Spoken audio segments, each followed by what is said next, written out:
Nick Mattiello ascends to the speakership, gathering 61 of a possible 75 votes from his colleagues in the House of Representatives.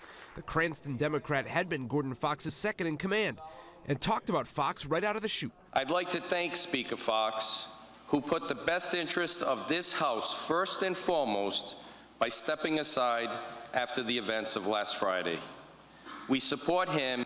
The only real dust-up in the event came when Republican Representative Patricia Morgan tried to talk during the time reserved for voting and was told to sit down. I'm here representing the people of my district. Her fellow members of the small band of Republicans voted for Mattiello. The only other candidate to get votes for Speaker was Michael Marcello. With just 6, his support faded. I think it's the institutional advantage of being in the House. When you're here, you can give out jobs and favors and threaten people, that kind of thing. I mean, that weighs heavily. So, are you saying that's what he does? I'm saying that that's the history of this House.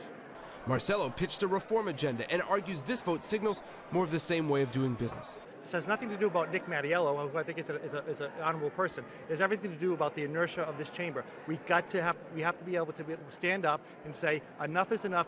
Mattiello disputes that there's a public backlash. I feel an optimism towards my speakership. Is anything going to be markedly different between your leadership and Speaker Fox's leadership? I think it will be. Any leadership will be different. He says he'll be more inclusive, work with others. He's repeatedly said his top priorities are jobs and the economy. Is there anything specifically to do with the economy you can move on now and go with now? I'm meeting with my finance staff tomorrow morning, my policy people tomorrow morning, and stay tuned.